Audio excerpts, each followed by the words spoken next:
Bien, vaya conmigo entonces al libro de Lucas. No sé si recuerda dónde nos quedamos. Estuvimos viendo Lucas 11, verso 37. El Señor fue invitado, supongo, a cenar o a almorzar, lo que sea.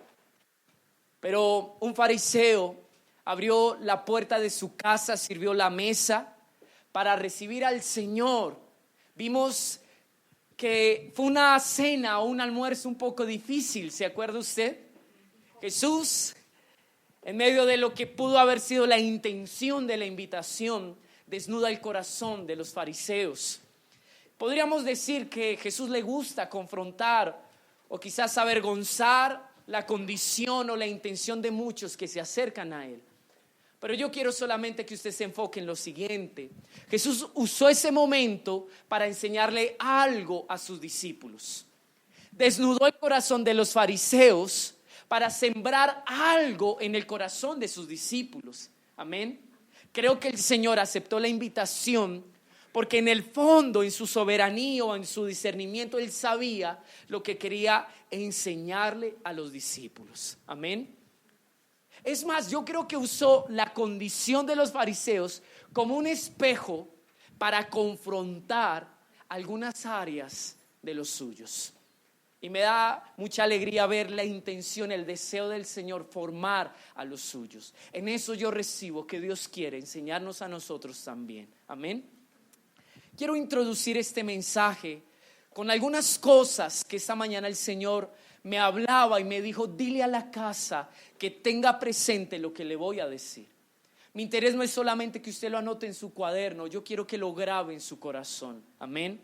Quiero que sepa algo que yo ya sé que usted sabe, pero a veces se nos olvida. Y es que Dios está cercano a nuestras vidas. No hay distancia, amado, que el amor de Dios no pueda acortar para tenernos junto a Él. Una muestra de eso es el Señor Jesús. Dice la palabra que Él reconcilió, que el Padre a través de Cristo reconcilia consigo al mundo. Y la palabra reconciliar tiene que ver con volver a amistad, con acercar.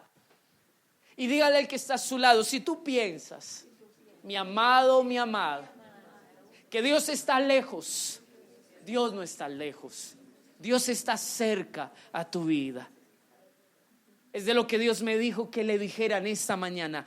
Dios está cercano a nuestras vidas. Él siempre está atento para cuidarte, para considerar, para comprender tu condición y tu necesidad. Amén. Por eso, parte de lo que Dios ha querido que entendamos es que no estamos solos. Amén. Tú no estás sola, iglesia. Él está contigo.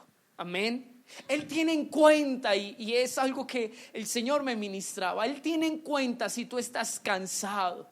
Él conoce si sufres y lo que sientes al sufrir. Él sabe de cada una de tus cargas. Él las sabe, amado. Él sabe cuánto pesan. Él sabe la razón de tu preocupación y por qué estás ansioso o ansiosa. Dios conoce, amados. Cuando Dios nos mira, Él no solamente ve quizás un ceño fruncido, porque detrás de eso tal vez está el cansancio, la aflicción. No, Él dice: yo sé por qué estás así. Para nosotros es fácil juzgar o señalar la apariencia de las personas, ¿verdad que sí? Y tratamos de descifrar: wow, ¿a este qué le pasa? Pero Dios sí sabe, porque Él conoce el corazón. Amén. Mateo 6, vaya conmigo, póngale un dedito allí donde lo dejamos, o en Lucas. Pero quiero que entienda algo antes de ir a Lucas. Vaya conmigo a Mateo capítulo 6, verso 7. Este es un texto muy conocido, ¿verdad? Creo que lo hemos leído varias veces. Mire lo que dice la Escritura. En la versión normal dice: y orando, no uséis vanas repeticiones como los gentiles, que piensan que por su palabrería serán oídos. No os hagáis pues semejantes a ellos, porque vuestros vuestro Padre sabe de qué cosa tenéis necesidad antes que vosotros, ¿qué dice allí? Se lo pidáis. Nuestra relación con el Señor es tan profunda y tan personal, amados, que muchas veces ni siquiera tenemos que tratar de hacernos oír, porque Dios se anticipa. La gente que no conoce a Dios piensa que por repetir mucho lo que necesita, entonces Dios le va a oír. Pero Jesús, enseñando a sus discípulos a relacionarse con el Padre, les dice: no necesitan decir Señor yo quiero, Señor yo quiero, Señor aquello, Señor me siento, Señor necesito. No, porque Él es un Padre tan cercano que Él no va a esperar a que tú le manifiestes con tus palabras lo que necesitas. Él ya lo sabe, porque Él conoce tu corazón. Amén. Dice esta versión: cuando ores, no parlotees. Dígale al que está a su lado: no parlotees. A veces parecemos loros. Dice: no parlotees de manera interminable como hacen los seguidores de otras religiones. Piensan que sus oraciones recibirán respuesta solo por repetir las mismas palabras una y otra vez. No seas como ellos, porque tu Padre sabe exactamente, me gusta esta versión, dice, sabe exactamente lo que necesitas, incluso antes de que se lo pidas. Lo más lindo de mi Padre, ¿saben qué es? Que Él conoce minuciosamente, exactamente lo que yo necesito. Nadie, amado, yo creo que incluso ni los que me conocen mejor, me conocen a tal punto que pueden darme en la vena del gusto en cuanto a mi necesidad. Solo Dios, amén. Así que dígale al que está a su lado: Dios sabe lo que tú necesitas con exactitud. Amén. Vuelva otra vez conmigo allí a Lucas. Yo creo que nuestro Dios, frente a cualquier circunstancia que estemos pasando, siempre será fiel, bueno y misericordioso. Yo lo creo y confío eso en mi corazón. Frente a lo que sea que suceda a nuestro alrededor, Él siempre será bueno, fiel y misericordioso. Jesús quiso enseñarle algo en el contexto de lo que leímos el domingo pasado a sus discípulos. Y es que podían confiar plenamente en Él si creían que Él jamás se iba a olvidar de ellos. Y yo quiero decirte en esta mañana: nuestro Dios jamás se va a olvidar de nosotros. Mire lo que dice el verso 6 del capítulo 12. ¿No se venden 5 pajarillos por 2 cuartos? Con todo, ni uno de ellos está olvidado delante de Dios. Pues aún los cabellos de vuestra cabeza están todos contados. No temáis, pues más valéis vosotros que muchos pajarillos. Wow. En aquel entonces, yo les decía el domingo pasado que la comida más barata eran los gorriones. Yo nunca he visto un gorrión, pero sé que es un pájaro. Y al parecer es un pajarito bien pequeño. Y el pobre podía acceder por sus medios a un gorrión. Es como hoy decir, no sé, voy a comprar una bolsita de menudencia. ¿Se acuerda que hablamos tratando de asemejar lo que está diciendo el Señor Jesús? Y Él decía, si algo tan barato, incluso dice la historia que se vendían 2 por 3. Es más, que le encimaban. Tampoco valía que aún se encimaba a quien quisiera comprar un gorrión. Y el Señor dice, a pesar de que el gorrión no valía nada y cualquiera lo exponía o hacía de él lo que quisiera, Dios no se olvidaba de ellos. Y eso me ministró, porque es como si Dios nos dijera, no importa lo que suceda en tu vida, incluso si tú no tienes valor frente a este mundo, no importa, Dios no se olvida. Te conoce tan bien que sabe cuántos cabellos tienes en tu cabeza. Y a través de esto, Jesús quería alimentar la fe y el corazón de sus hijos, de sus discípulos. Por eso les dice, no teman, tranquilos. Así que dígale al que está a su lado, no temas, pues Dios te conoce. Tú vales mucho para Dios. No temas, Dios te conoce. Podría despedirme solamente diciéndole esto, porque finalmente es la intención y el rema de lo que vamos a ver en la palabra en este día. No temas, Dios te conoce y para Él tú eres muy valioso. La pregunta es, ¿por qué los discípulos tenían temor? ¿Qué hizo que ellos de alguna manera vieran su vida en peligro o expuesta? Si usted lee el verso 53 del capítulo 11, lo vamos a entender. El almuerzo, la cena con los fariseos estuvo tan tensa que causó una reacción en ellos. El verso 53 dice, diciéndoles él estas cosas, está hablando de Jesús, lo que él les habló a los fariseos. Dice, los escribas y los fariseos comenzaron a estrecharle. Wow, tremendo eso, ¿verdad? Dice esta versión, me gusta, dice el verso, perdóneme que lo perdí, Lucas 11, ¿cierto? 53. Dice, mientras Jesús se retiraba, los maestros de la ley religiosa y los fariseos se pusieron agresivos y trataron de provocarlo con muchas preguntas. Querían tenderle una trampa para que dijera algo que pudieran usar en su contra. Cuando los discípulos ven la reacción de los fariseos, se llenan de temor. Seguramente ellos pensaron, wow, Jesús, ¿por qué abrió su boca? Nos metió en un problema. ¿Por qué no eres un poco más prudente? Si te dieras cuenta que ellos tienen el poder para quizás hacernos daño o para atentar con nuestras vidas o incluso llevarnos a la cárcel, hubiera sido un poco más prudente, Señor. Y ellos tenían temor en su corazón. Jesús, al ver esto, les dijo, miren, hijitos, voy a decirles algo, no hay nada que temer.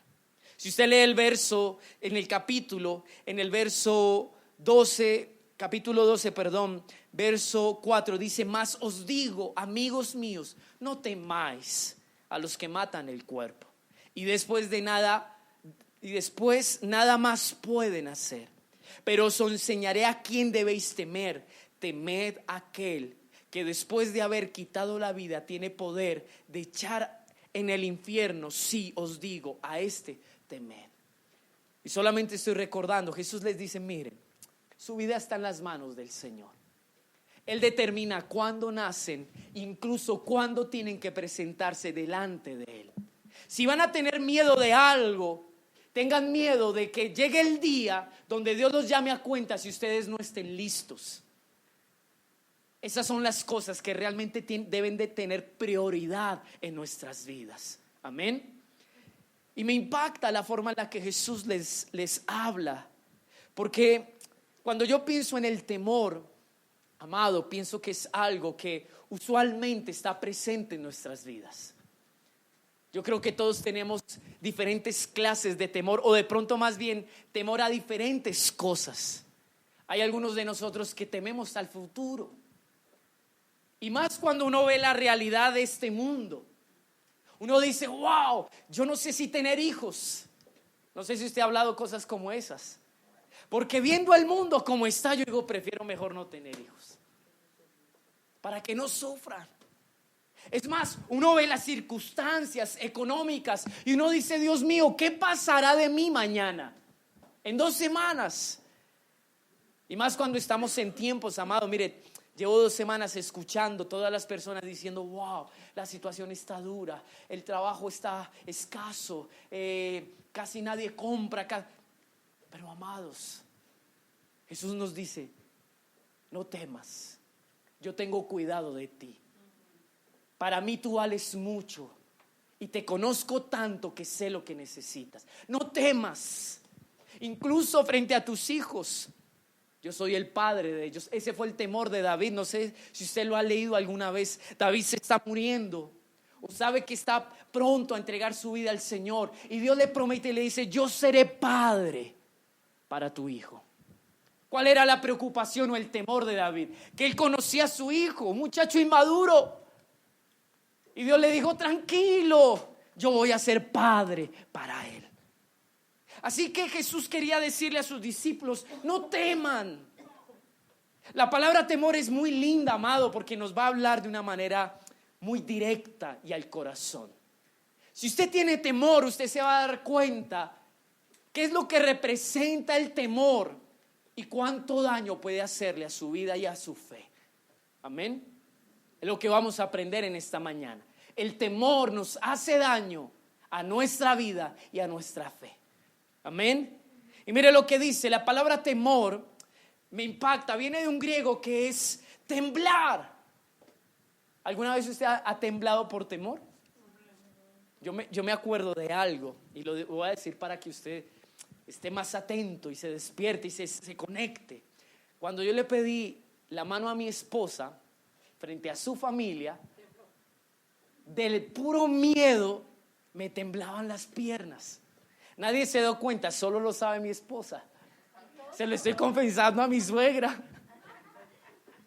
Y yo me acuerdo que yo hice una cena y yo estaba ansioso. Seguramente ellos ya sabían o se la solían. Y yo me senté a la mesa, había un mantel y las piernas me hacían así. Y fue la primera vez que yo sentí ese temor que te hace temblar. Aunque me fue muy bien, gracias al Señor. La palabra temor también traduce como alarmarse. ¿Cuántos son malos cuando les llega una noticia y de una u otra manera se despelucan, se llenan de ansiedad y ¡guau! El domingo pasado vi a alguien así y gritaba y se puso nervioso, porque es parte natural de nuestras reacciones. En otras palabras, el temor se manifiesta en la reacción, en la actitud que yo demuestro frente a una situación que considero que es más grande que yo, e incluso frente a situaciones que se salen de mi control. Amén. Y creo que nos pasa a todos. Cuando a uno le va mal en un trabajo, ¿cuál es el temor? Voy a perder plata, me van a echar, etcétera, etcétera, etcétera. Es más, la Real Academia Española, para definir la palabra temor, usa una palabra tremenda y es sospecha. Cuando uno sospecha, que dice: uy, me parece esto, uno se anticipa a una realidad que quizás no ha llegado. Y los discípulos estaban con Jesús diciendo: ¿ahora qué nos va a pasar? Seguramente nos van a perseguir, nos van a encarcelar, quién sabe qué nos van a hacer. Y Jesús les dice: miren, no teman, hijitos, que el Señor jamás se olvidará de ustedes. Los conoce tanto que aún sabe cuántos pelitos hay en su cabeza. Pero miren lo que le dice: mire, los gorriones se pueden vender. Pueden pasar la humillación que sea porque no valen nada, pero a pesar de eso Dios no se olvida. Es como si les dijera: no importa lo que vivan, aunque tengan que vivir cosas, jamás Dios se olvidará de ustedes. Ustedes valen más que esos pajaritos para Dios. Amén. Así que dígale al que está a su lado: para Dios tú vales mucho, mucho. Wow. Pero mire algo, amado, la palabra temor traduce en un segundo verbo, y me impactó cuando lo vi, porque tiene que ver con respetar, venerar o reverenciar. No solamente es alarmarse, espantarse, temblar, sino también tiene que ver con la honra o con el respeto que se le tiene a algo. Y ahí entendí, el Señor me habló. Tú te inclinas ante lo que tú temes. Tú reverencias lo que tú temes. O incluso más profundo, tú sirves aquello que tú temes. Si tú temes del futuro, tú serás un esclavo del futuro. Amén. Si tú temes la desgracia, tú serás un esclavo de la desgracia. Job lo dijo. Él dijo, lo que yo temí me sobrevino. Eso me sucedió.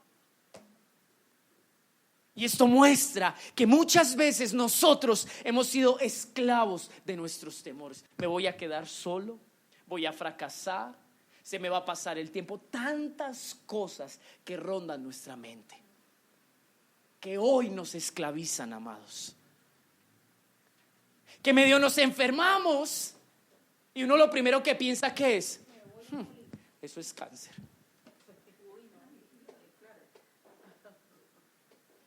Eso fijo debe ser aquella cosa, esto. Y uno va incluso, amado, al médico como asustado. Sí, doctor, dígame qué tengo. No, pues yo veo solo un resfriado. Ay, no, doctor, se está equivocando. Dígame la verdad. Y vivimos vidas esclavas del temor. Amado, sin duda alguna vienen días malos sobre la tierra. Pero eso no va a determinar lo que va a ser nuestra existencia mientras que el Señor nos recoja. Porque Él nos cuida, Él nos ama, Él es nuestro Padre. Amén. Usted me está entendiendo lo que le quiero sembrar en su corazón en esta mañana. No temas, iglesia, no temas. Miren lo que dice el diccionario. Temer es pensar con algún fundamento que puede suceder una mala cosa que me perjudique. Y me pareció muy lindo algo. Si yo no aprendo a controlar mi mente, mis temores me van a arruinar. Porque todo comienza, diga conmigo, mande su manita a la cabecita, diga aquí. Todo comienza aquí. Entonces, ¿dónde se vence el temor? ¿En dónde, amado? Aquí. Ahí se vence el temor. Y la obra que Dios quiere hacer en este tiempo tiene que ver con ello en nuestra mente. Para que te quites tus prevenciones, tus ideas, tus sospechas. Esos pensamientos que te han hecho daño, que te han hecho esconderte y que te tienen caminando como un esclavo. Dios no quiere eso para tu vida. ¿Saben por qué? Jesús se lo explica. Les dice a ellos, mire, no teman del hombre. Más que quitarles la vida no puede hacer. Pero yo sí les voy a decir de quién tienen que temer, pero ya en el sentido de reverencia, de honra, de respeto. Teman de aquel de quien ustedes dependen. Yo dependo de Dios, no de una economía. Yo dependo de Dios, ni siquiera de mi mismo cuerpo. Dependemos de Dios. En otras palabras, un arma que ayuda a que el temor se vaya es que reconozcamos que nosotros dependemos de Dios. Si yo sé que Él es mi ayuda, mi fortaleza, el amor que me cuida, que me protege, que me levanta, que me sostiene, que me suple, amado, no hay nada que temer.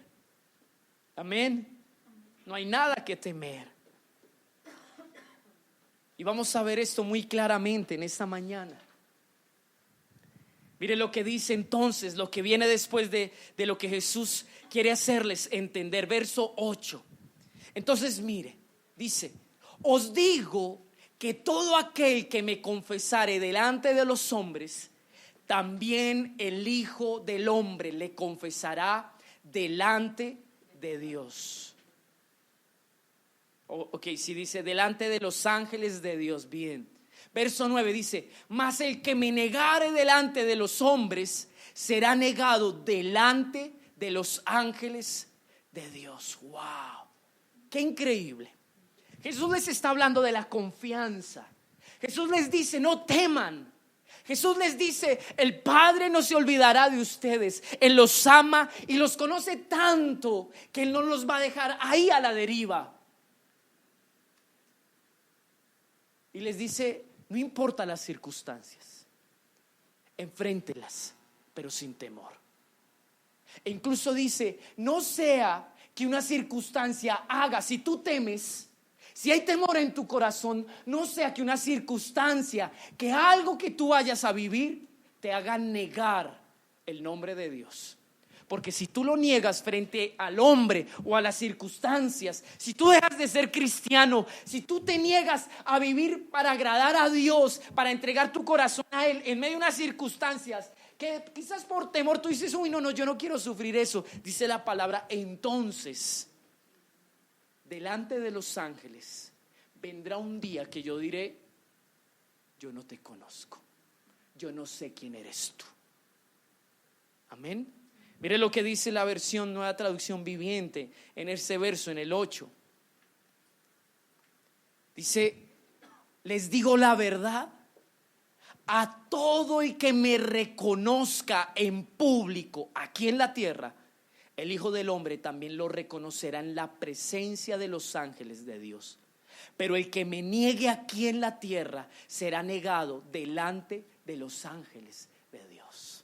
Wow. Esto le pasó a Pedro. Él vio un día su vida expuesta al martirio, a la cárcel. Y cuando le preguntaron: ¿tú eres? Y él dijo: yo a Dios no lo conozco. Yo a Jesús no lo conozco, perdón. Mire, amado, usted y yo no necesitamos expresarlo.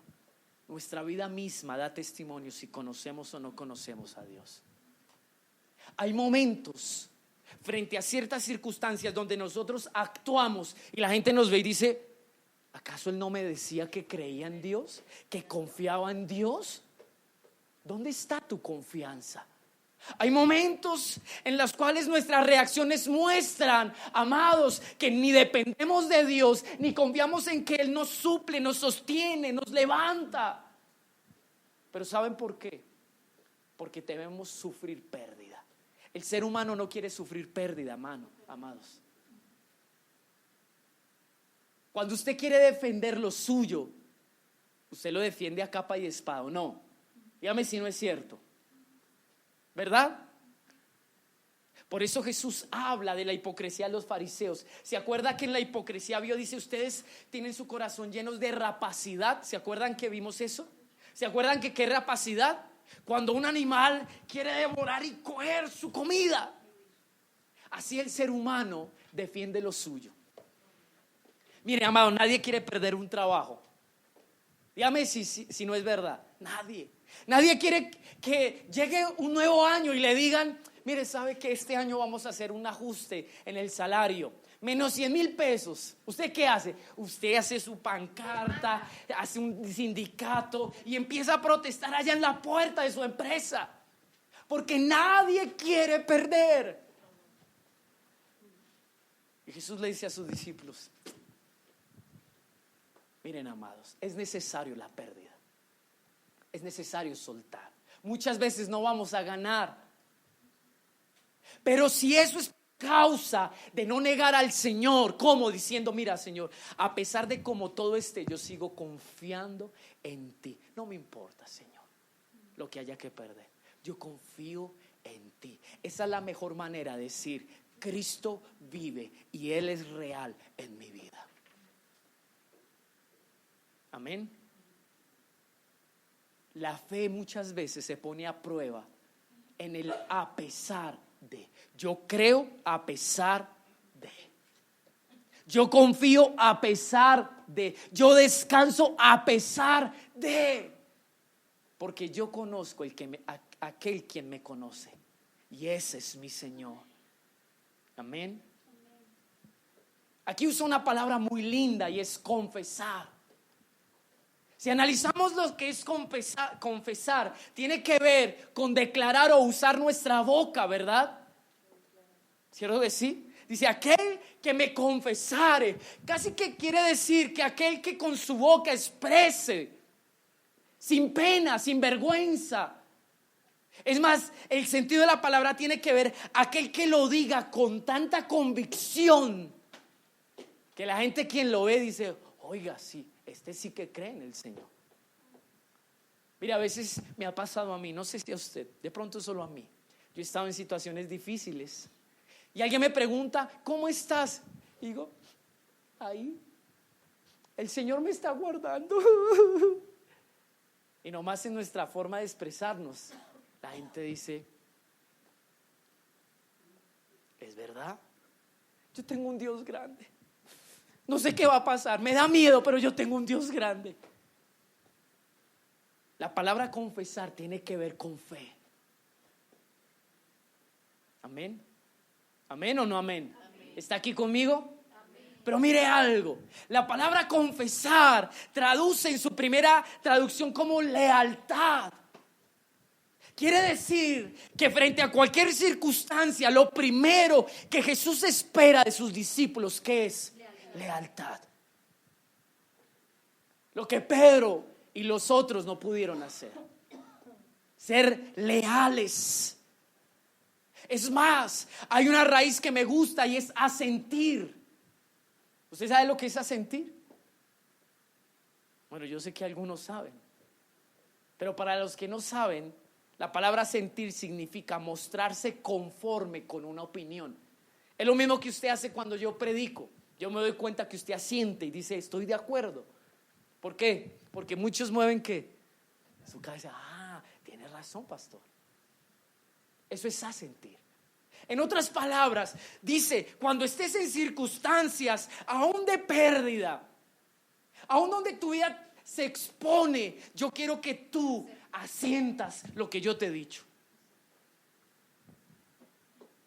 En otras palabras, que seamos coherentes con lo que decimos y pensamos, con lo que creemos.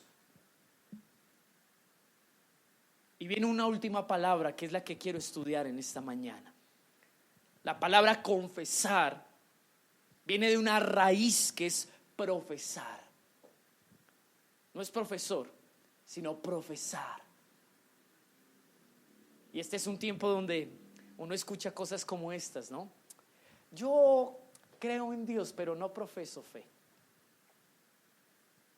Yo voy a la iglesia, pero bueno, no profeso el vivir para Dios. Y la palabra profesar es muy importante, porque traduce como ser una persona adepta o partidaria de una creencia. Si usted es cristiano, viva como cristiano. Si usted cree en el Señor, pues créale a Él. Es más, esta palabra profesar viene de una palabra que es profesión. Y la palabra profesión es ejercer un conocimiento o un entrenamiento recibido. Eso es profesión. En otras palabras, Jesús le dice a sus discípulos, si ustedes me han oído, si ustedes han recibido mi ejemplo, mi testimonio, si llevo un tiempo capacitándolos a través de mi enseñanza, lo lógico es que ustedes vivan de acuerdo a esa enseñanza, se dediquen a eso. Si hay algo ilógico para muchos en este mundo es que uno dedique 5 años en una profesión para salir a hacer algo totalmente distinto a eso. Uno diría, es una pérdida de tiempo, ¿o no? El médico estudia e invierte el dinero en su carrera, ¿para qué? ¿Para ser chef? ¿Cierto que no? Jesús confronta a sus discípulos y les dice, su profesión es creerle a Dios y así mismo deben vivir. Esta palabra la usó el apóstol Pablo, amados. Y vaya conmigo a Primera de Timoteo, capítulo 6.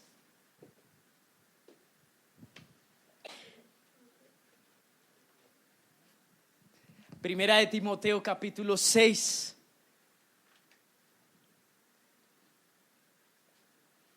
Dígame amén cuando lo tengan.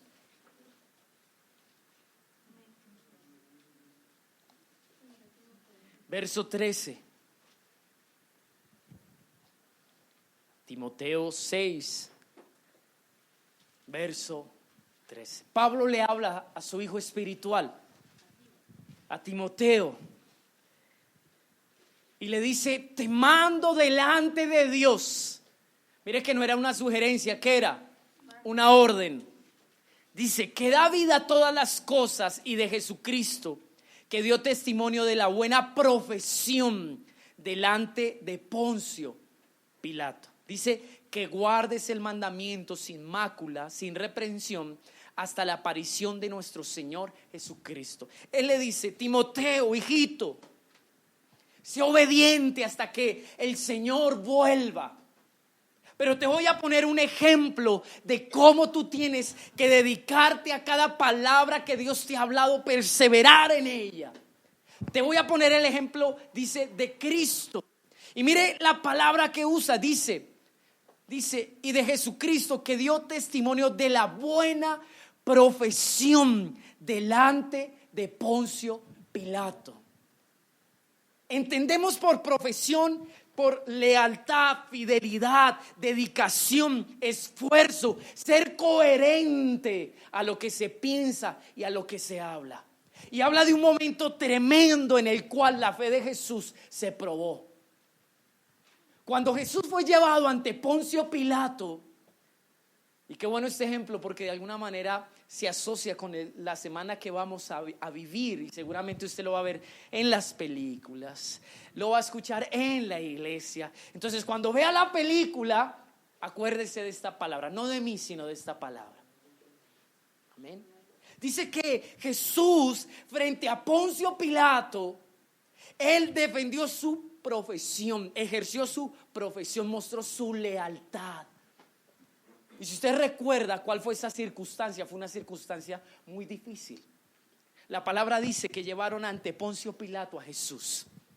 Lo desnudaron, lo azotaron, lo abofetearon los soldados romanos. Le pusieron la corona de espinas, lo expusieron a la burla.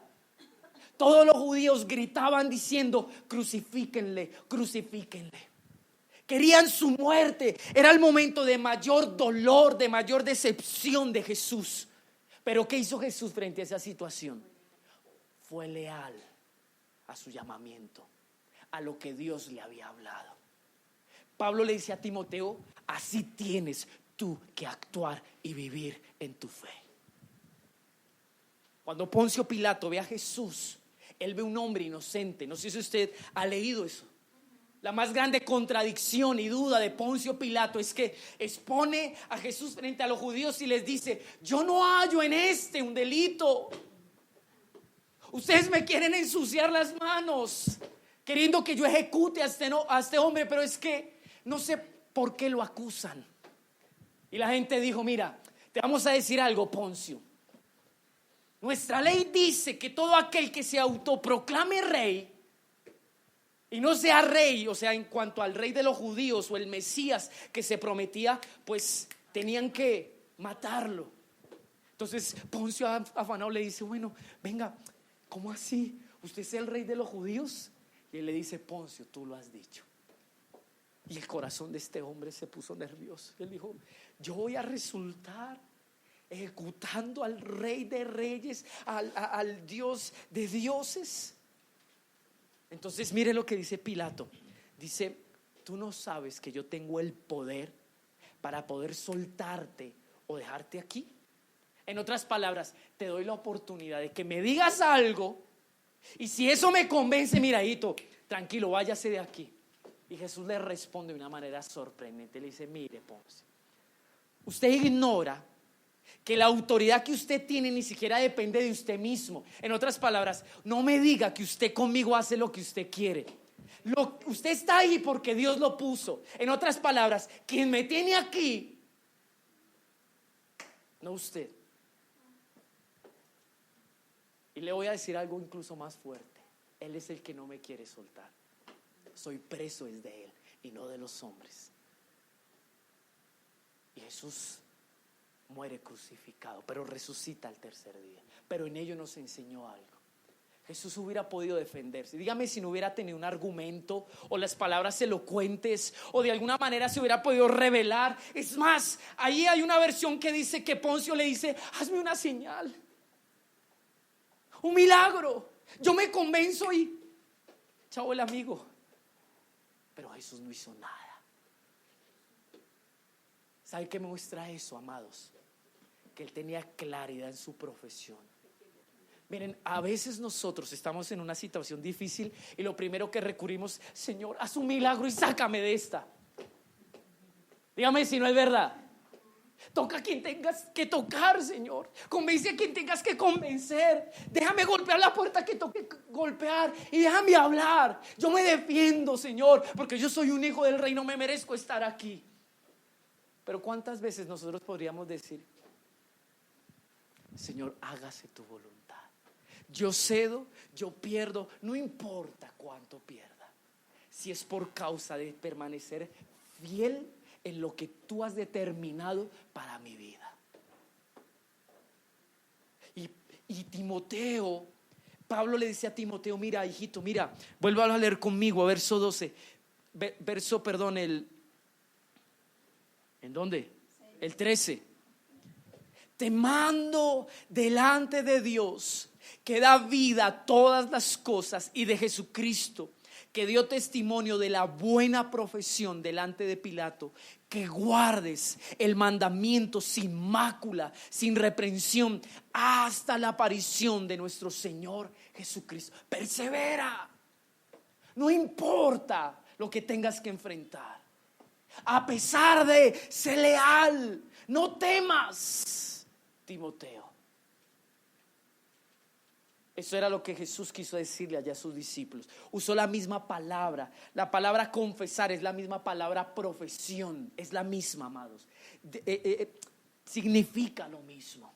Pero veamos el contexto. Léalo desde el verso 6 y miren las palabras tan lindas.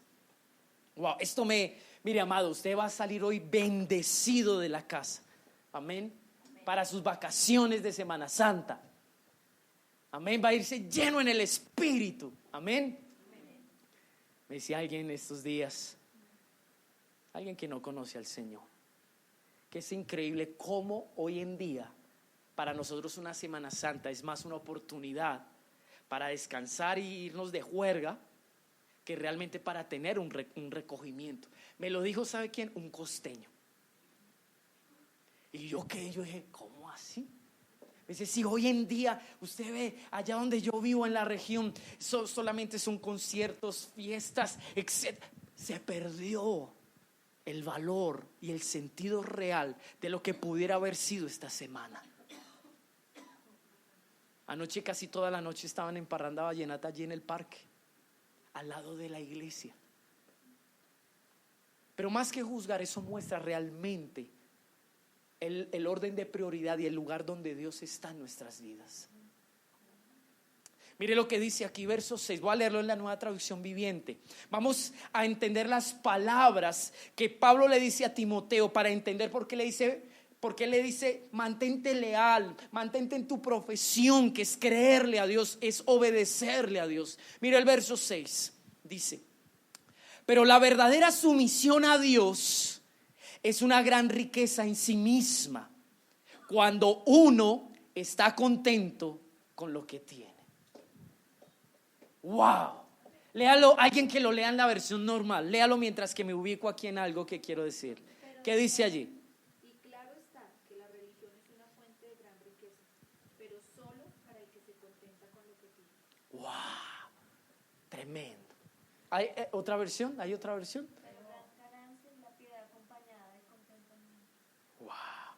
Voy a leerle la Dios habla hoy. Dice: y claro está, ¿esa la leíste tú, Billy? Entonces no. Y la lenguaje sencillo, miren lo que dice: por supuesto, la religión cristiana hace que nuestra vida sea mucho mejor. Esa es la riqueza de amar a Dios, de creer en Dios. Esa es nuestra riqueza. Pero dice así: pero solo cuando uno está contento con lo que tiene. ¿Por qué, amado?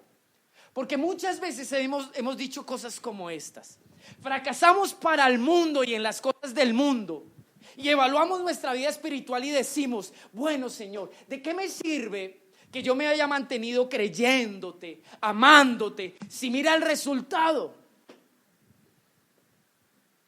¿Qué obtengo yo, Dios, de vivir para ti si yo vivo como un arrastrado? Estoy usando mis palabras para explicarle lo que ahí dice. Es lo que dice ahí. Miren, ¿de qué sirve mi amor a Dios si yo no tengo contentamiento en lo que tengo? ¿Por qué, amado? Porque el hombre, cuando no tiene contentamiento en lo que tiene, empieza a cuestionar si lo que está haciendo es provechoso o no. Y vuelvo a leerlo. Lo voy a leer en la versión de que la leyó Pilar. Y claro está que la religión es una fuente de gran riqueza, pero solo para el que se contenta con lo que tiene. Cuando yo no tengo un deseo y una codicia de querer más, yo miro mi relación con Dios y digo, mira, en esa relación yo encuentro satisfacción y me siento pleno. Yo estoy contento con lo que Dios me ha dado y punto. Eso es lo que quiere decir allí. Y miren cómo comienza el apóstol Pablo a hablarle a Timoteo. Verso 7 dice: después de todo, no trajimos nada cuando vinimos a este mundo, ni tampoco podremos llevarnos nada cuando lo dejemos. En otras palabras, el problema de lo que Pablo le está diciendo a Timoteo, o el problema que había en Timoteo, ¿cuál era, amados? ¿Cuál cree usted que era el problema de Timoteo? Que había codicia en su corazón.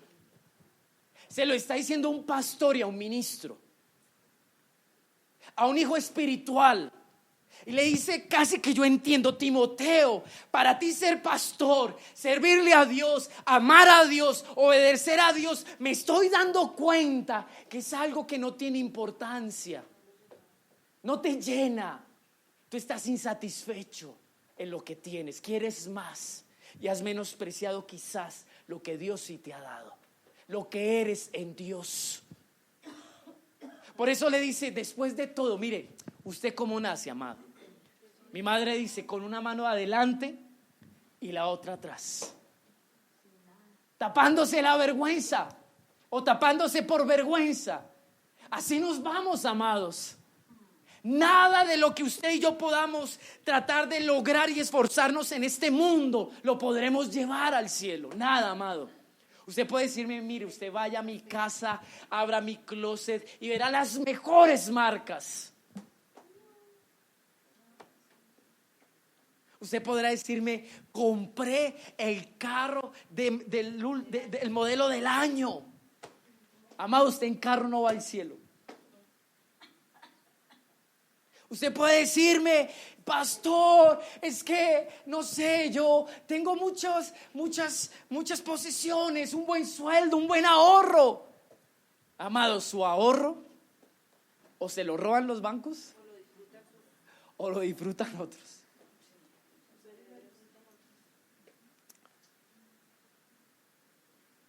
¿Qué nos ha impedido caminar en nuestra profesión y ser leales a Dios? A Timoteo, su codicia, su ambición y su falta de contentamiento. Tener contentamiento tiene que ver con agradecer lo que sea a pesar de. Eso es contentamiento. Señor, gracias por lo que me diste, y yo entiendo que si tú eres sabio, no me has dado más porque no lo necesito. Por eso confío en ti plenamente. Amén. Siga leyendo. Verso 8. Así que si tenemos suficiente alimento y ropa, estemos contentos. Dígame una cosa, el ser humano hoy se contenta con decir, al menos yo tengo mi comidita, al menos tengo una chaqueta que ponerme. ¿Usted cree que eso hace parte del léxico de la sociedad y del pensamiento del mundo hoy en día? No lo es, amados. No, a nosotros no nos sacia nada. Todo el tiempo estamos mirando necesidades. Y si no las hay, no las inventamos. Yo necesito esto. Y usted se endeuda a 6 años, a no ser con tanto interés, porque usted creyó que usted necesitaba eso. Pero ¿cómo partimos en la palabra? Que el Padre conoce. ¿Qué conoce Él? Lo que tú y yo necesitamos. Diga conmigo, si Dios me da lo que me da, es porque Él conoce lo que necesito. Y diga conmigo esto, si me da lo que me da, es porque Él sabe que no necesito más. Amén. Mire lo que dice el verso 9. Pero los que viven con la ambición de hacerse ricos caen en tentación. Wow, qué versión.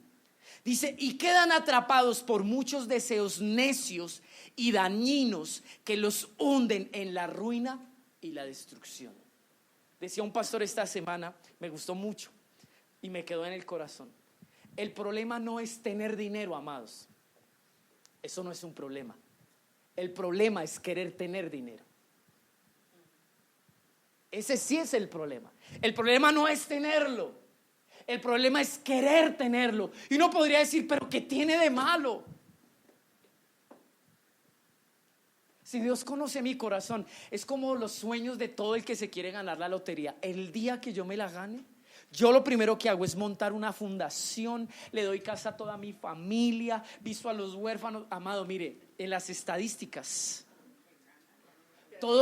la mayoría de los que se ganan la lotería se la gastan muy rápido y se la gastan en trago, en mujeres, a costa de destruir sus hogares. Hace poco aquí en Cali se ganó alguien el baloto, le duró 1 año el baloto, todo se lo gastó. Esa es una realidad, porque engañoso es el corazón. Y usted cree que usted es más bueno que la Madre Teresa de Calcuta. Uno ya, el problema del dinero, amado, es que a usted no le llega y usted ya le tiene patitas, dice mi madre. Usted ya le tiene plan. Usted se va a hacer esto, va a hacer aquello, va a hacer. ¿Saben por qué? Mire lo que dice así. Pero los que viven con la ambición de hacerse ricos caen en tentación y quedan atrapados, dice aquí, por muchos deseos necios y dañinos. Porque para muchos el dinero es un recurso para hacer realidad sus deseos, sus sueños. Y no es que Dios esté en contra de esto, pero Dios sí sabe lo que tú y yo necesitamos. Y Él sabe lo que Él tiene que darnos. Es más, la medida, y lo hemos dicho muchas veces, la medida de lo que Dios nos da, amado, poca o mucha, ¿sabe qué hace? Preservarnos, guardarnos. Dios dice, hijito, no me pidas más, porque lo que te he dado va a guardar tu corazón para conmigo. Amén. Así que mira el que tiene a su lado y dígale, la medida de Dios guarda tu vida.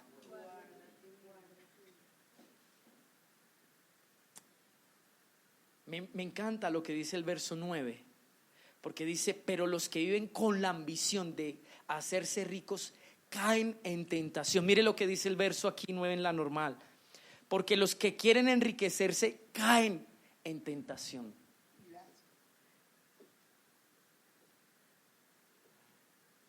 La trampa para nosotros es la codicia. Es querer tener más de lo que Dios quiere darnos. Esa es la trampa. Y nosotros no podemos caer en la trampa. ¿Saben por qué? La palabra trampa tiene que ver con esas trampas que ponían para cazar los animales, pero les ponían un cebo. ¿Qué es eso? No sé, cuando, me imagino yo porque lo he visto o escuchado, cuando alguien va a pescar, en la caña de pescar, en el anzuelo, colocan un pedacito de carne. Y eso es lo que atrae a los pescados. Y entendí lo que dice este texto. ¿Por qué la riqueza es la trampa? ¿Saben por qué? Porque de alguna manera es el cebo que atrae los deseos de nuestro corazón. Por eso tan fácilmente alguien cae. Yo no sé si usted vio que hace algunos años hubo una revolución por todas estas pirámides. Yo caí en una de ellas. Entonces, si usted tiene proyectos y sueños que se vinculan y se mezclan con su ambición, usted cae redondito cuando le dicen: si usted invierte tanto, le damos el doble. Mire, amado, todo el mundo llega ahí. Todo el mundo llega ahí.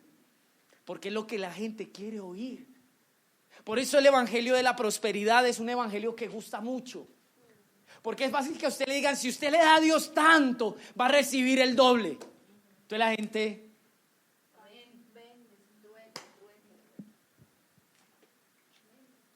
Son las iglesias que más llenas están. Porque es lo que nos gusta. Y es el deseo de nuestro corazón. Y mire lo que sigue diciendo. Verso 10 es el más tremendo de todos estos versículos. Pues el amor al dinero es la raíz de toda clase de mal. Y algunas personas, en su intenso deseo por el dinero, se han desviado de la fe verdadera y se han causado muchas heridas dolorosas. La ambición y la codicia nos desvían de la fe genuina. Vamos a empezar una serie que se llama, ¿cómo te dije hoy, Javier? Sanos en la fe. Es una frase que Pablo usa al ver una iglesia que estaba dañada en su fe. ¿Por qué? Por mucho de lo que oían. Y él dice: han oído fábulas, cuentos, mitos, todo de acuerdo a lo que desean, y su fe se ha pervertido. Y Pablo le dice a un ministro, a un pastor: mira, cuidado, que no te desvíen de la fe. Sigue diciendo: pero tú, Timoteo, eres un hombre de Dios, así que huye de todas esas maldades. Persigue la justicia, la vida sujeta a Dios, junto con la fe, el amor, la perseverancia y la amabilidad. Pelea la buena batalla por la fe verdadera. Aférrate a la vida eterna, a la que Dios te llamó y que confesaste también delante de muchos testigos. Te encargo delante de Dios, quien da vida a todos, y delante de Cristo Jesús, quien dio un buen testimonio frente a Poncio Pilato, que obedezcas este mandamiento sin vacilar. ¡Wow! Yo quise guardarme al final esto, porque el apóstol Pablo le dio un mandamiento a Timoteo. ¿Cuál cree usted que era ese mandamiento? ¿Cuál era? Huir de la codicia, huir de las ambiciones de su corazón. Y le dice: este es un mandato y tienes que luchar, pelear hasta que venga Cristo. No sea que tú seas desviado de la fe. Hazlo como Poncio Pilato. Hazlo como Jesús frente a Poncio Pilato, que no escatimó en sufrir y perder. Amados, si hay algo que hoy a la iglesia de esta época o de estos tiempos la ha sacado de la verdadera fe, es esto. Porque creemos que estar con el Señor equivale a cuánto Dios me puede dar, en qué posición me puede ubicar. El problema, y vuelvo lo digo, no es tener dinero, es querer tenerlo, porque eso se vuelve una trampa para nuestras vidas. Amén. Así que mire al que está a su lado, así como el Señor le habló a Timoteo, dile: yo te digo a ti, huye. Amén. ¿Se acuerdan lo que Jesús le dice a sus discípulos allá en el capítulo 12? Les dice: guardaos. ¿Se acuerdan lo que significa la palabra guardaos? Es estar atento, vigilen, como cuando hay un soldado en una garita. Si ven el peligro, griten y digan: cuidado con la avaricia, porque puede arruinarnos la vida, amados. Y no solo la vida, nos puede sacar de la fe genuina. Mire lo que dice Tito. Vaya conmigo a Tito, capítulo 1. El siguiente libro después de Timoteo, Tito, capítulo 1.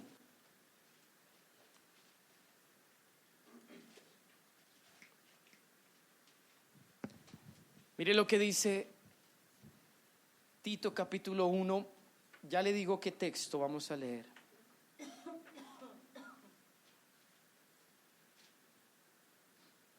Léalo desde el 5. Te dejé en Creta, en la isla de Creta, para que pudieras terminar nuestro trabajo ahí y nombrar ancianos en cada ciudad, tal como te lo indiqué. El anciano debe llevar una vida intachable. Tiene que serle fiel a su esposa y a sus hijos. Deben ser creyentes, que no tengan una reputación de ser desenfrenados ni rebeldes. Pues un anciano, discúlpeme, es un administrador de la casa de Dios y debe vivir de manera intachable. No debe ser arrogante, ni iracundo, ni emborracharse, ni ser violento, ni deshonesto con el dinero.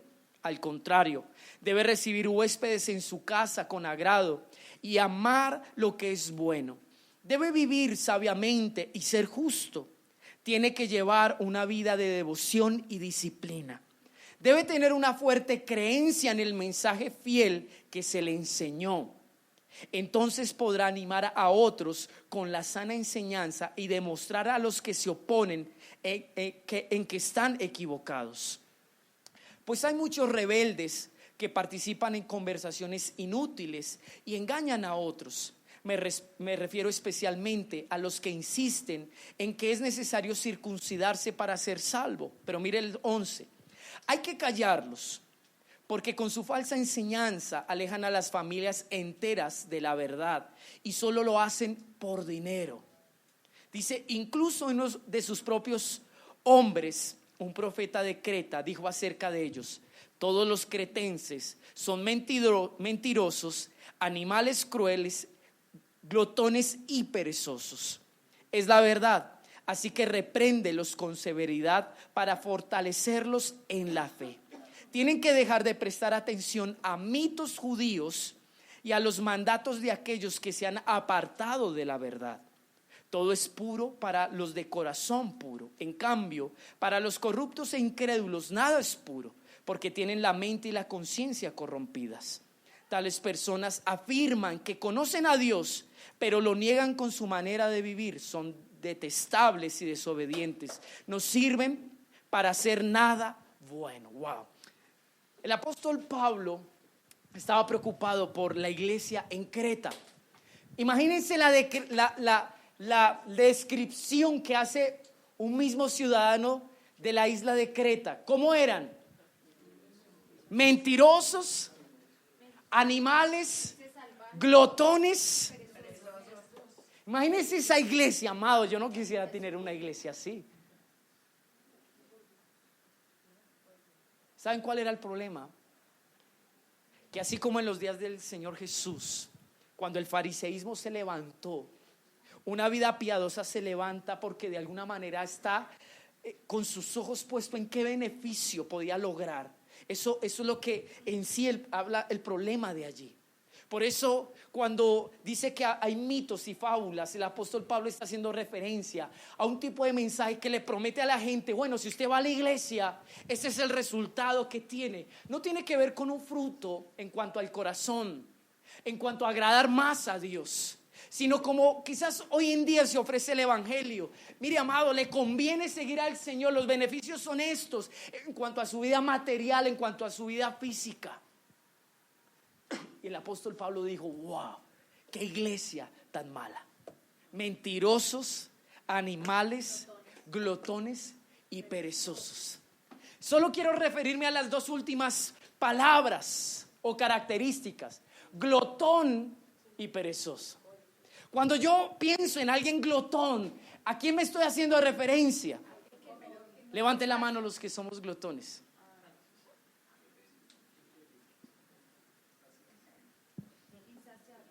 Era una iglesia insaciable.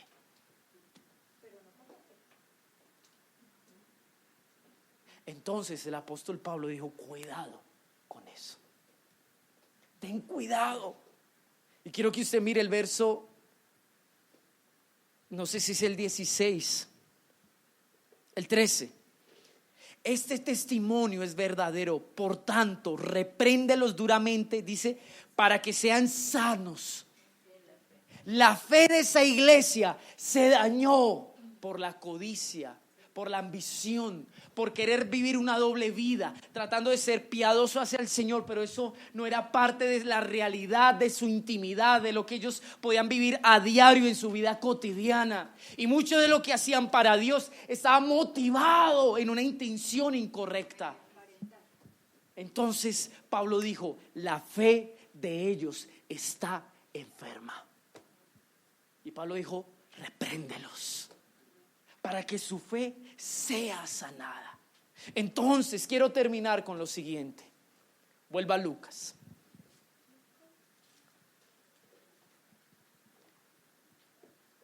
Capítulo 12.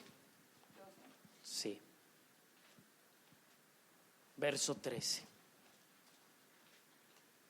Entonces alguien de la multitud exclamó, Maestro, por favor, dile a mi hermano que divida la herencia de nuestro padre conmigo. Yo no quiero que olvide cómo terminó el capítulo 11. ¿Se acuerda que el capítulo 11 terminó con que los fariseos iban a hacer preguntas para cuestionar y tratar de hacer que Jesús cayera en una trampa y poder acusarlo, no sé, de algo impropio que haya dicho? En ese contexto viene alguien, no se sabe quién. Me gustaría pensar que era uno de estos fariseos, porque miren que le trae una pregunta y una situación. Le dice, Maestro, por favor, dile a mi hermano que divida la herencia de nuestro padre conmigo. Wow, ¿qué estaba pidiendo este hombre? ¿Qué estaba pidiendo? Mira, Jesús, es injusto que mi hermano se haya quedado con mi plata. Yo te pido que tú de alguna manera medies por mí. Ayúdame. Aquí no habla si este hombre tenía necesidad o no, pero sí estaba abogando por un dinero que aparentemente él lo necesitaba. Y mire lo que sigue diciendo. Mas él le dijo, mire, amigo, ¿quién me puso por juez sobre ustedes para decidir cosas como esas? Wow. Diga conmigo, los asuntos de Dios son otros. Eso es lo que le quiso decir. ¿Tú crees que yo estoy aquí y Dios me ha puesto aquí para ejercer mi autoridad en situaciones como estas, hijito? Perdóname, pero te estás equivocando. Y creo que muchas veces nosotros nos hemos equivocado así. Señor, mira esto, Padre, ayúdame, Señor. El Señor dice, hijito,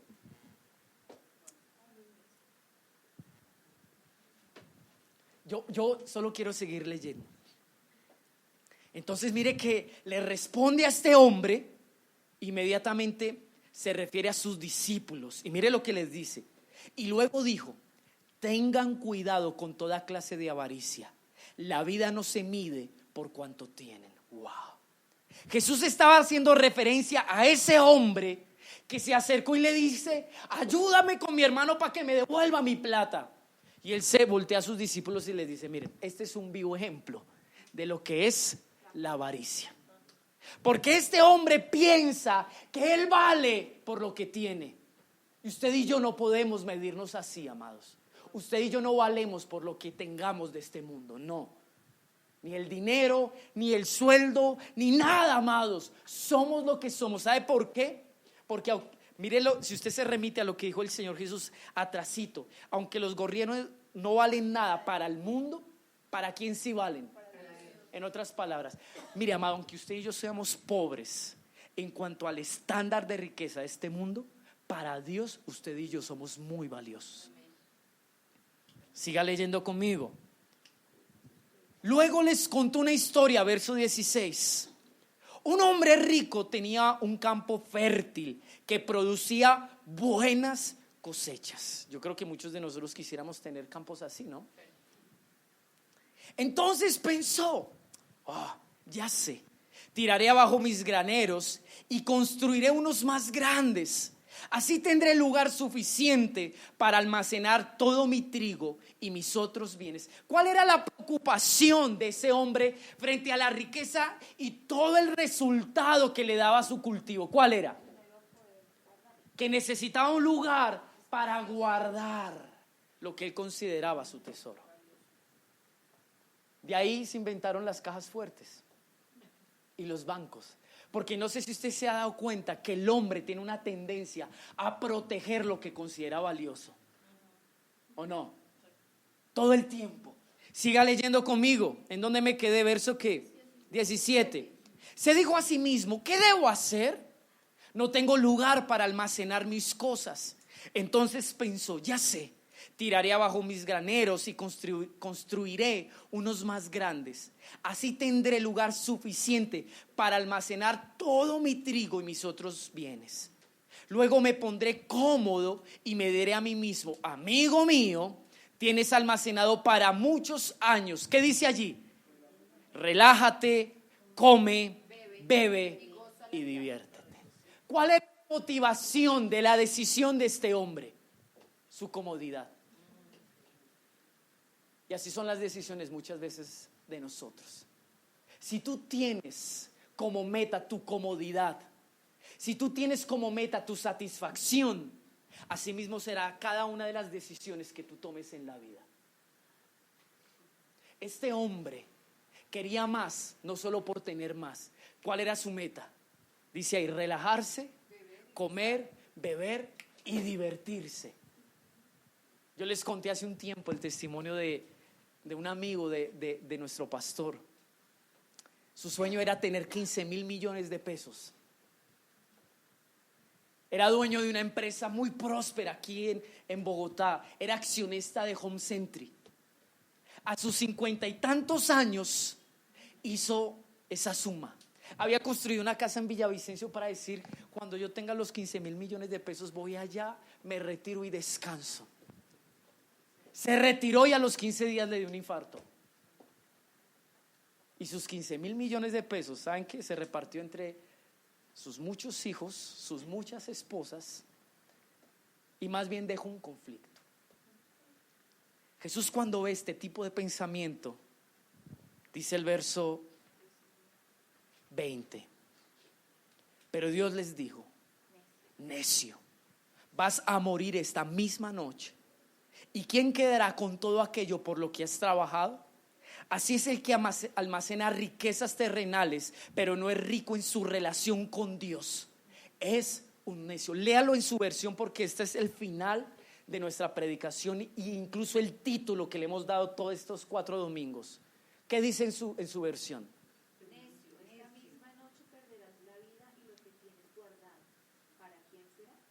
Así le pasa al hombre que amontona riquezas para sí mismo, pero es pobre delante de Dios. Wow, me gusta esta versión. ¿Qué dice allá, Edita?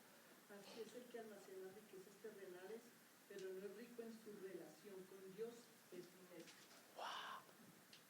El problema, amado, no es tener, es querer tener.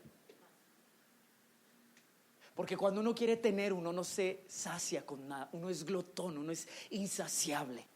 Y lo peor de todo es que nuestra vida, ¿saben qué se ha ido, amados? En trabajar por lo que perece. Y nuestra relación con Dios es pobre. ¿Por qué Dios me habló esto? Porque una mañana despertándome, amado, le voy a confesar y le voy a desnudar mi corazón. Estaba entre dormido soñando y Dios me dijo: no sean pobres para conmigo. Y yo me desperté más o menos como a las 6 de la mañana. Y yo me levanté y lo primero que razoné es: wow, tengo que orar. Señor, pero tú sabes que tengo que trabajar. Si me pongo a orar ahorita, menos tiempo me queda para trabajar. Me tengo que bañar, voy a llevar a mi esposa, etcétera, etcétera. Y así comencé el día. Cuando llegué en la noche, el Señor me dijo: ¿te acuerdas de lo que dije en la mañana? ¿Cómo está mi relación contigo? Es en lo que menos tú inviertes.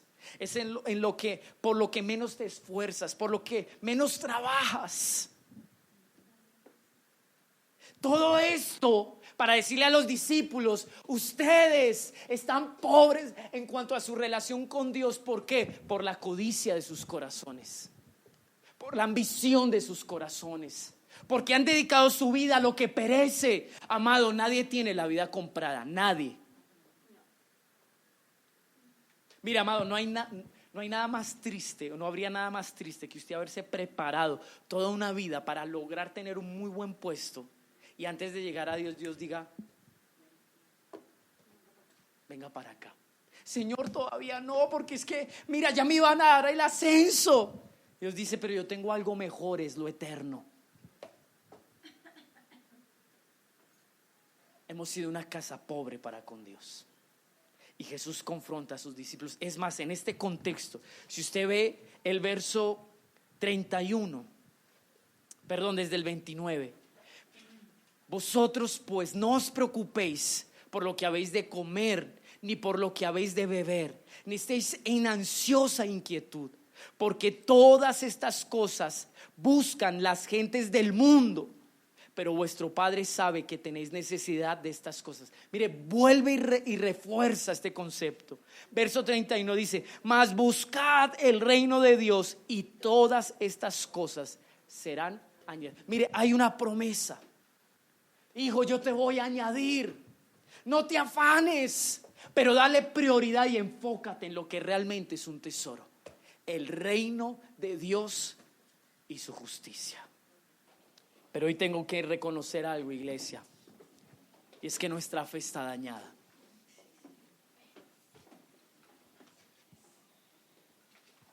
Y necesitamos que el Señor nos sane en nuestra fe. Hemos dejado de creer en Cristo, en su propósito, en su voluntad, y hemos puesto nuestra fe en otras cosas, en donde no tiene que estar nuestra confianza ni nuestra esperanza.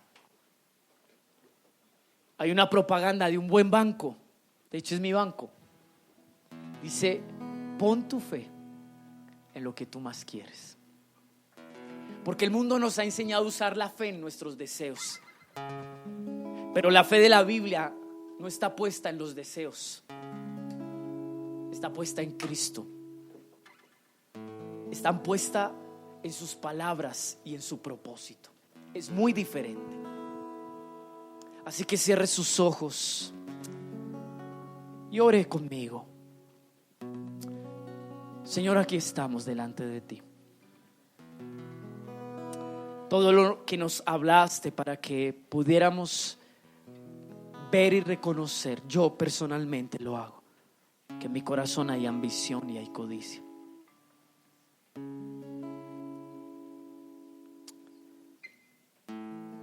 Que mi vida se ha desgastado, Dios, en lo que es perecedero, en lo que ya está arreglado, Padre, porque tu palabra me invita a confiar a que tú sabes qué es lo que necesito. Eso ya está arreglado. Yo no estoy diciendo que por eso entonces no trabajemos, no.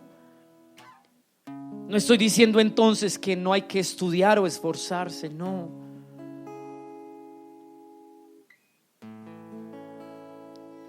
Lo que estamos diciendo es que Dios conoce todo lo que necesitamos. Lo que estamos diciendo es que nuestra vida se ha ido en pos de lo que es vano y no trasciende en la eternidad. Que quizás somos ricos para con el mundo, pero frente a nuestra relación con Dios estamos en bancarrota, en pobreza. En nuestro corazón no hay palabra, en nuestro corazón no hay propósito, no hay dirección de Dios. Sabemos más de nuestros planes que de los planes de Dios. Sabemos más de lo que queremos que de lo que Dios quiere. Pero Dios quiere corregir esta casa. Así me lo dijo el Señor esta mañana. Así como cuando Pablo le habló a Tito y le dijo: dile a los cretenses que nos sigan en esa actitud, en esa mentalidad.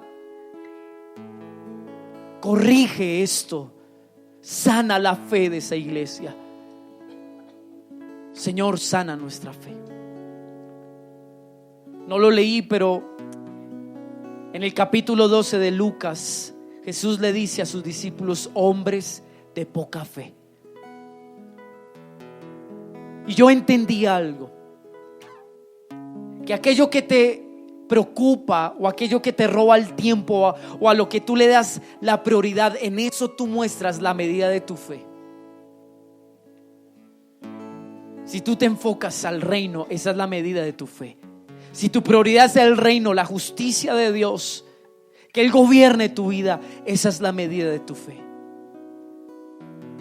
Si tu prioridad es este mundo, esa entonces también es la medida de tu fe. Por eso, Señor, sana la fe de esta casa y haznos crecer en esta fe, en esta dependencia, en esta confianza, en esta relación contigo. Haznos crecer, oh Dios, en esto. No nos dejes vivir más una necedad. Hemos sido necios, pensando que la vida, como dice allí, la vida no consiste en suplir necesidades, en lo que hay que comer y beber. Ese no es el propósito y la finalidad de tu vida. No es darnos gustos, esa no es la finalidad de la vida. ¿Qué me gusta? ¿Qué quiero hoy?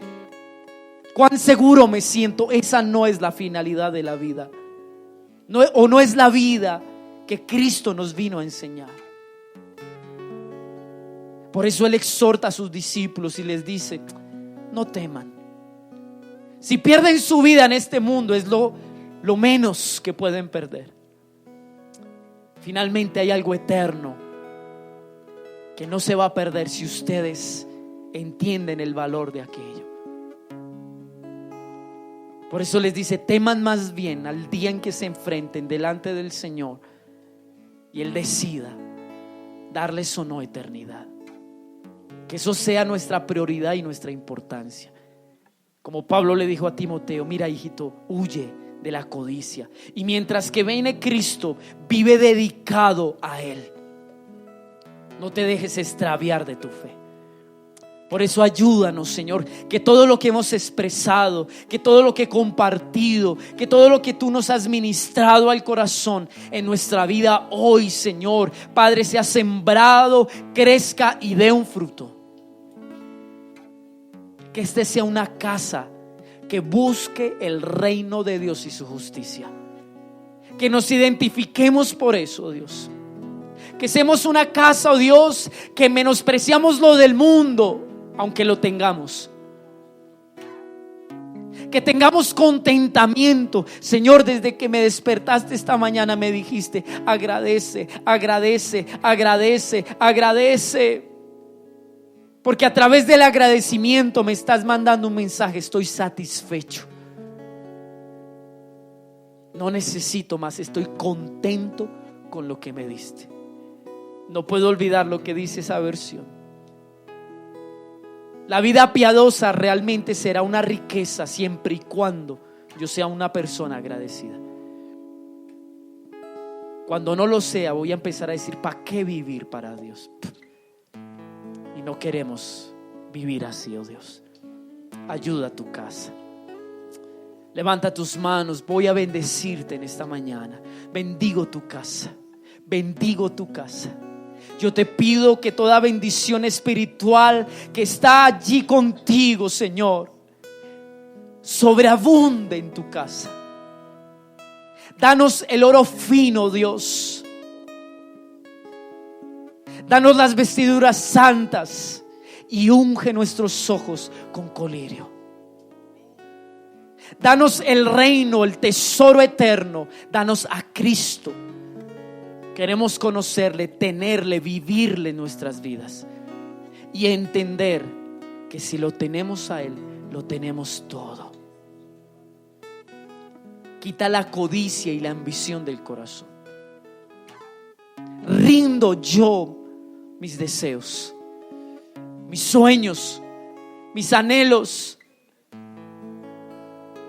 la medida insaciable de mi vida. Y te digo: lléname de ti. Llénanos como casa de ti en este tiempo. Llénanos de la riqueza de tu presencia. Te lo pido en el nombre de Jesús. Amén, Señor.